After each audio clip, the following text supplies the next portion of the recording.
अस्सलाम वालेकुम।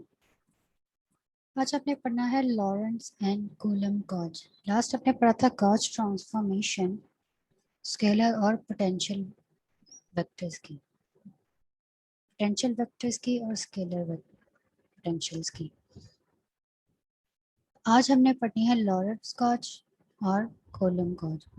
सबसे पहले गॉज होता क्या है, गॉज ट्रांसफॉर्मेशन हम कर क्यों रहे हैं। Gauge is a reference potential in electromagnetism या इलेक्ट्रिक मैग्नेटिक फील्ड। मतलब इसका आप सिंपल वर्ड्स में ऐसे देख लें कि अगर आपने एक डिफरेंट एरियाज हैं वर्ल्ड के और हर एरिया में एक सेम लेंथ को मेजर करने का यूनिट डिफरेंट, चीज़ वही है लेकिन इसको मेजर करने का तरीका डिफरेंट है। बजाय कि आप कोई ऐसी चीज़ बनाएं कि जो जब वक्त के साथ साथ बदलती रहे, एक इंसान कहे कि उसकी लेंथ मीटर्स में है, एक मिलीमीटर्स में मेजर करें, तो बजाय कि एक ऐसा स्टैंडर्ड आप उसको सेट कर लें कि वो बेशक यूनिट हर एरिया में डिफरेंट है लेकिन वो स्टैंडर्ड आपको एक स्टैंडर्ड के साथ आप उस डिफरेंट लेंथ को मेजर कर सके, कंपेयर कर सकें, आपको हर जगह जाके दोबारा से नए यूनिट्स पे शिफ्ट ना होना पड़े। मतलब कि एक पूरी स्पेस के लिए उस पोटेंशियल का एक फिक्स्ड वेक्टर या स्केलर सेट हो जाए ताकि फिर वो वेव या वो सिस्टम स्पेस में कहीं भी मूव करे तो वो आपका फिक्स्ड किया हुआ वेक्टर या स्केलर आपको खुद ही बता दे कि अब इस स्पेस की इस जगह पर इस पॉइंट पर उसकी वैल्यू क्या हो सकती है। तो ये गॉज ट्रांसफॉर्मेशन हम बेसिकली उसलिए कर रहे हैं। अब selection of gauge can be arbitrarily selected as a reference against which potentials are measured. Space में किसी भी पॉइंट पर हमने गॉज अगर सेलेक्ट कर लिया कोई आर्बिट्रेरी स्टैंडर्ड मेजर, तो स्पेस में किसी भी पॉइंट पर पोटेंशियल उसके अगेंस्ट उसके साथ कंपेयर करके इसको रेफरेंस यूज करके हम मेजर कर सकते हैं। In extending analogy, one can imagine the marking gauge continuously changing its setting in a regular way as it is moved in space. कि मतलब कि जो गॉज आपने मार्क कर दिया है, जो नाम रख लिया है, जो स्टैंडर्ड सेट कर लिया है, वो जैसे जैसे आप स्पेस में मूव करेंगे तो वो अभी अपनी सेटिंग उस स्पेस के हिसाब से चेंज करता जाएगा। तो जो दो कॉमन गॉजेस हमने आज डिस्कस करने हैं वो लॉरेंस गॉज है, हमारे पास एक कूलम गॉज है। कंडीशन है बेसिकली क्या है, हमने वेक्टर पोटेंशियल वाले जो पहले गॉज ट्रांसफॉर्मेशन देखी है उसमें भी कुछ कंडीशंस थी हमारे पास। तो यहाँ पर कूलम और लॉरेंस गॉज के लिए भी कंडीशन है कि जो हम इक्वेशंस बनाएंगे, जो सेट करेंगे, उनकी को किस कंडीशन को सेटिस्फाई करना पड़ेगा तो हम कहेंगे कि ये कॉलम गॉज बना है या ये लॉरेंस गॉज बना। तो उसमें कॉलम गॉज के लिए है डेल डॉट ए, ये कोई वेक्टर है हमारे पास, वो इज इक्वल टू 0 आना चाहिए। और लॉरेंस गॉज में हमारे पास डेल डॉट ए इक्वल आना चाहिए minus mu epsilon naught curl Sai over curl T, इसके आना चाहिए। और ये Maxwell field equation in terms of electromagnetic potential, ये हमने पिछले लेक्चर में फाइंड की हैं ये इक्वेशंस। उसमें गॉस ट्रांसफॉर्मेशन लगा के, ये गॉस ट्रांसफॉर्मेशन लगा के ये दो इक्वेशंस पिछले लेक्चर में हमने फाइंड की हैं। अब हमने इनको पे अल्टरनेशन करके इनको हमें लॉरेंस और कूलम गॉज में कन्वर्ट करना है। कैसे करना है, अब लॉरेंस कंडीशन इस पे अप्लाई करेंगे हम। पीछे ऊपर जो कंडीशन दी है लॉरेंस की, ये वाली, इसको हमने अब इन इक्वेशंस पे अप्लाई करना है कि वो पहले जो हमने स्टैंडर्ड फाइंड कर ली थी इक्वेशंस गॉज ट्रांसफॉर्मेशन के लिए, अब उसको हमने लॉरेंस कंडीशन अप्लाई करनी है। तो फाइंड करना है कि वो लॉरेंस गॉज में कैसे कन्वर्ट होगा। When vector and scalar potential satisfy this condition, the gauge is known as Lorentz. अब डेल डॉट ए हमारे पास 0 था, उसकी माइनस म्यू और एप्सिलॉन नॉट वो कंडीशन थी हमारे पास। अब उसको हमने इज इक्वल टू 0 किया है, माइनस से इधर लाके वो प्लस हो गया, इज इक्वल टू 0 हो गया। अब ये लॉरेंस की कंडीशन है, हमें इसको अप्लाई करना है। तो कोई भी कॉज या स्केलर वेक्टर और वेक्टर पोटेंशियल हमारे पास होगा, वो अगर इस कंडीशन को सेटिस्फाई करेगा कि उसकी इक्वेशन हमारे पास इस फॉर्म में आएगी, तब हम कह सकेंगे वो हमारे पास वो कॉज लॉरेंस कॉज। अब उस कंडीशन को यूज करना है हमने इक्वेशन 1 पर, इक्वेशन 2 पर, वो जो वेक्टर और स्केलर पोटेंशियल की इक्वेशन है। तो वो हमारे पास रह जाएंगी डेल स्क्वायर ए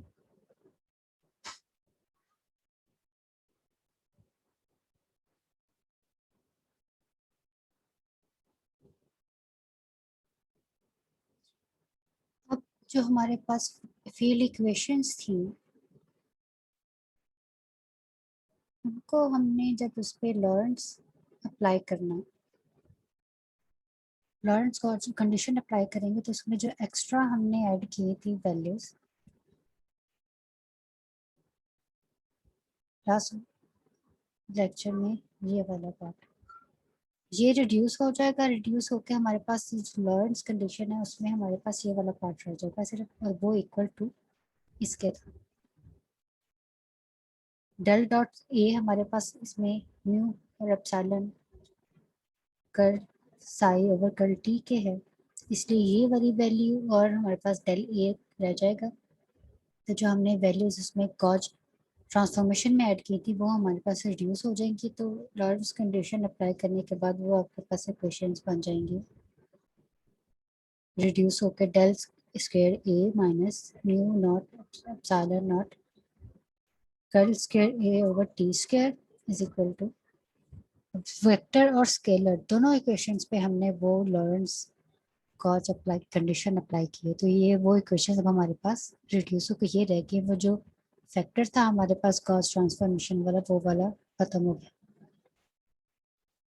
और यहाँ पर अब उस सिस्टम में जो है वो वेव्स मूव कर रही हैं जिनको हम डिस्कस कर रहे हैं। तब जो वेव मूव कर रही है उसकी कोई फेस वेलोसिटी भी है। तो यहाँ पर हम म्यू और एप्सिलॉन नॉट जो है हमारे पास फेज वेलोसिटी को इक्वल होगा, जो हमारे पास है 1/v²। तो अब above इक्वेशन में हमने उसको रिप्लेस कर देना है 1/v²। बाकी इक्वेशंस वैसे की वैसे रहेंगे। अब पहले जो हमने कंडीशंस दी हुई है, और स्टार्ट में आपको मैंने बताया कि गॉज इसलिए अब यूज करते हैं या गॉज ट्रांसफॉर्मेशन इसलिए यूज कर रहे हैं कि एक फिक्स चीज हम बना लें जो हमारे पास पूरे सरफेस में या पूरी स्पेस में कहीं पर भी वो हमारे पास हमारा सिस्टम मूव करे, तो वो उसकी वैल्यू उस पॉइंट के हिसाब से, उस पोजीशन के हिसाब से चेंज होती रहे। तो उसके लिए अब इसमें ऑपरेटर ऐड कर रहे हैं। तब लॉरेंस लॉरेंस के लिए लॉरेंस का जो गॉज है, अब इसकी जो वैल्यू होगी उस स्पेस में कहीं भी जाएगी, तो हम ये जो इक्वेशन इसकी ड्राइव करेंगे वो उसके साथ साथ चेंज होती रहेगी। जैसे आपको मैंने डिफरेंट प्लेस पे सेम चीज के लिए डिफरेंट यूनिट होने की एग्जांपल दी थी। तो इसमें हमने ये अब एम्ट्रीबेशन ऑपरेटर ऐड करना है जो इक्वल है हमारे पास कर्ल स्क्वायर और divide by curl x square minus 1/v²। मतलब ये डेल है, डेल स्क्वायर है ये हमारे पास, is equal to 1/v² curl square over curl T square. तो एम्प्लीफिकेशन जो हमारे पास है वो हमारे पास del square minus 1/v² curl और कर्ल टी स्क्वायर इसके इक्वल है। डेल स्क्वायर फाई को निकाल देना, ये यहाँ पर हम स्केलर या वेक्टर बाद में ऐड करेंगे, अभी सिर्फ ऑपरेटर ऐड करना है। तो जो ऑपरेटर होगा हमारे पास वो सिर्फ इस डेल स्क्वायर के इक्वल होगा और इस वैल्यू का। ये साई नहीं आएगा, ये साई तब आएगा जब हमने देखना होगा कि ये ऑपरेटर या ये ट्रांसफॉर्मेशन हम वेक्टर पोटेंशियल के लिए है या स्केलर पोटेंशियल के लिए है।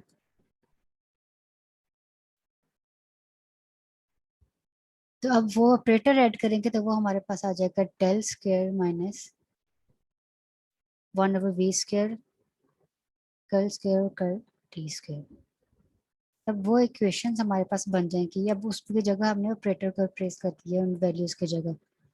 तो वेक्टर जो पोटेंशियल की इक्वेशन थी उसमें हमारे पास डेल स्क्वायर ए आ जाएगा is equal to minus mu J del, वो operator psi is equal to minus देखिए हमने सिंप्लीफाई किया, ऑपरेटर अप्लाई कर दिया पूरी वैल्यूज की जगह, बजाय कि कॉम्प्लिकेटेड इक्वेशंस को लेके चलें हमने इसकी जगह इसकी और पूरी इस वैल्यू की जगह हमने सिर्फ एक ऑपरेटर लगा दिया।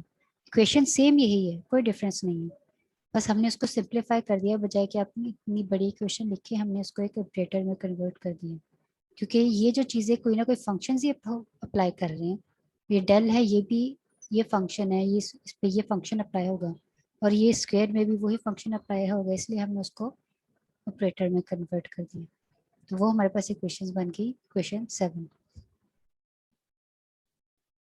अब गॉज फंक्शन इसमें इंट्रोड्यूस करना, ये लास्ट लेक्चर में भी देखा था, उसमें हमारे पास एक ए डैश वेक्टर था और एक साई स्केलर था।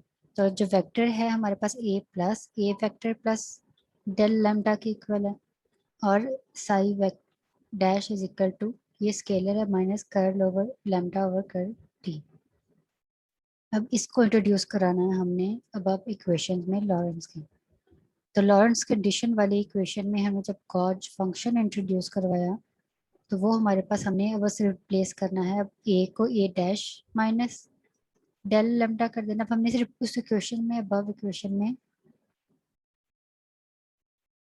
यहाँ पर वैल्यूज रिप्लेस कीजिए, ए वेक्टर है और ये साई है, तो यहाँ पर हमने वो जो वैल्यूज दी हैं उनको रिप्लेस कर देना इन वैल्यूज को, तो हमारे पास ये इक्वेशन बन जाएगी।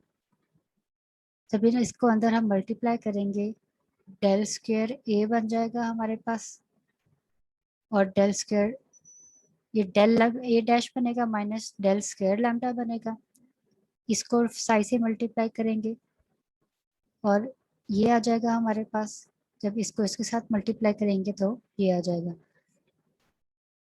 अब स्केलर और वेक्टर वाली वैल्यूज हमने एक जगह रखी हैं और दूसरी जो इसका जो गॉज हमारा हमने फंक्शन ऐड किया है उसकी वैल्यूज हमने एक साइड पे रखी हैं। तो ये हम कंडीशन प्रूव कर रहे हैं, ये वही कंडीशन बन गई है हमारे पास लॉरेंस की कंडीशन। और कैसे बनी है इसमें हमने अब किया कि आपको मैं फाइनल से बताऊं कि अब यहाँ पर ए जो हमारे पास वेक्टर था और साई हमारे पास स्केलर था, हमने लॉरेंस कंडीशन को यूज करते हुए ऐसी इक्वेशन बनाई है जिसमें उस फंक्शन के या जो स्पेस हमारे पास है उसके वेक्टर और स्केलर दोनों पोटेंशियल हमारे पास सिर्फ एक ही इक्वेशन में इकट्ठे हो गए। तो अगर तो लॉरेंस कंडीशन अप्लाई करने से ये हमारे पास ऐसी सिचुएशन आ जाए कि वेक्टर और स्केलर पोटेंशियल एक इक्वेशन में इकट्ठे हो जाएं, तो वो गॉज हमारे पास लॉरेंस गॉज है। और हमारे पास ये हो रहा है, लेकिन एक किस कंडीशन पे कि हम उसमें से जो गॉज फंक्शन है उसको इज इक्वल टू 0 पुट कर दें, मतलब इस ऑपरेटर स्क्वायर लैम्डा को हम 0 पुट कर दें। अब ऑपरेटर को या गॉज फंक्शन का मकसद ये है कि इसके होने या ना होने से इतना जो होल इक्वेशन है होल सिस्टम पे फर्क नहीं पड़ता, लेकिन वो आपको ऐसी इक्वेशन या कंडीशन क्रिएट करने में हेल्प करता है जो आपको रिक्वायर्ड होती है।